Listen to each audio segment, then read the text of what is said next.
We have our next 6-ball pattern. Let's work this out backwards. We have a blocker ball preventing the 6 from going a few different directions. Let's see if the 6 will go over here, because we can see it won't go past that ball. And it looks like it'll go in the side pocket, but we're close to this corner. So ideally, let's see if we can get right here for the 6 ball. How do we get to this area for the 6 ball from the 5 ball? Here's the 5 ball here. Let me look at the pocket line from this corner. Over here on this side of the pocket line, we could hit here and come over. Let me look at the pocket line for the side pocket.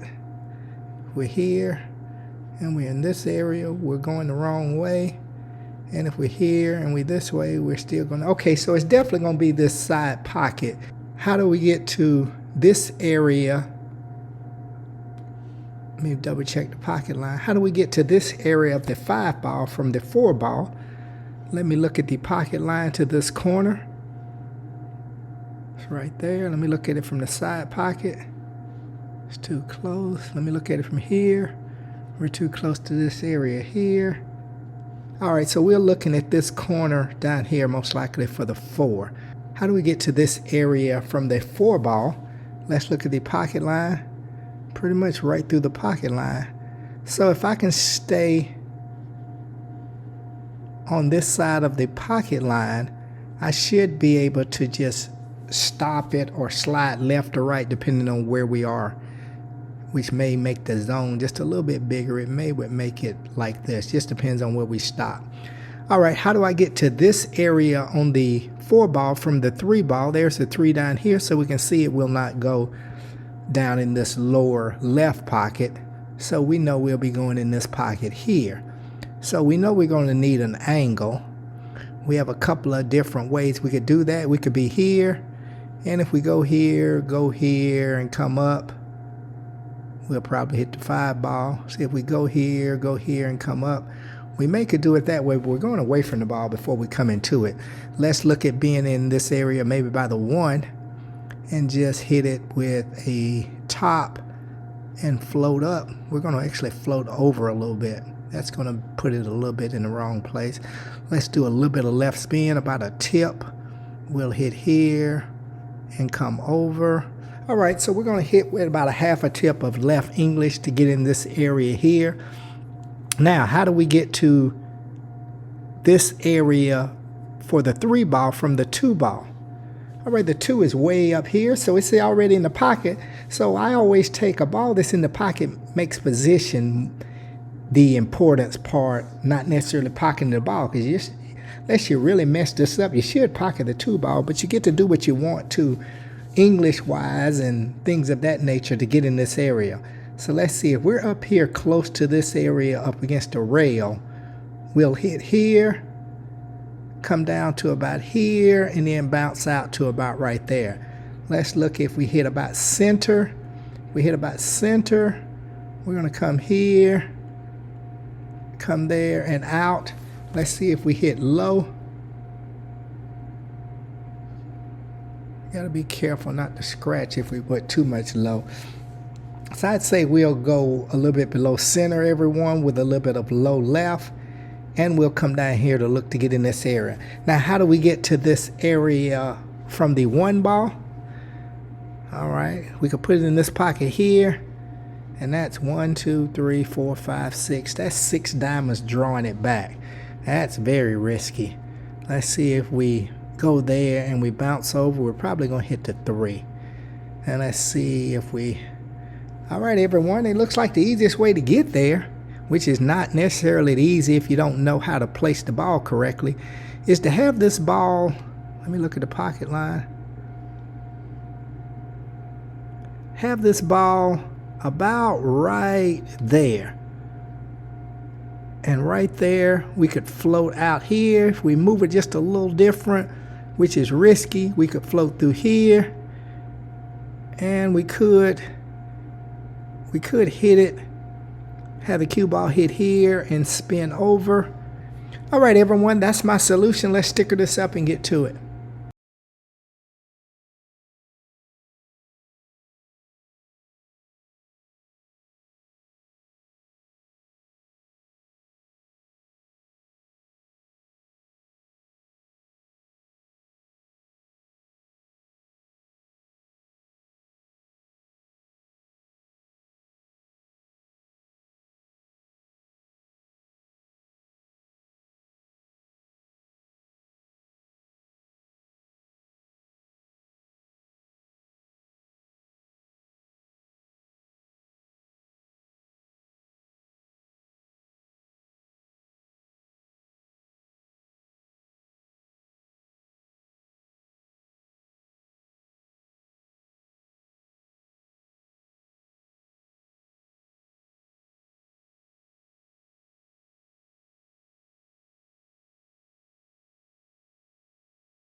In this pattern, we have two issues to watch out for. The first is getting from the 2 ball to the 3 ball, and the other is getting position on the 6 ball.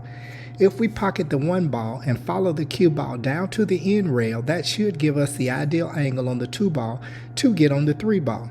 The next issue is making sure we end up below the 5 ball pocket line when we shoot the 4 ball. This will allow us to pocket the 5 with low spin, sending the cue ball to the top side rail for shape on the 6 ball. We're going to shoot the 1 with top, and we're going to hit the side rail and end rail.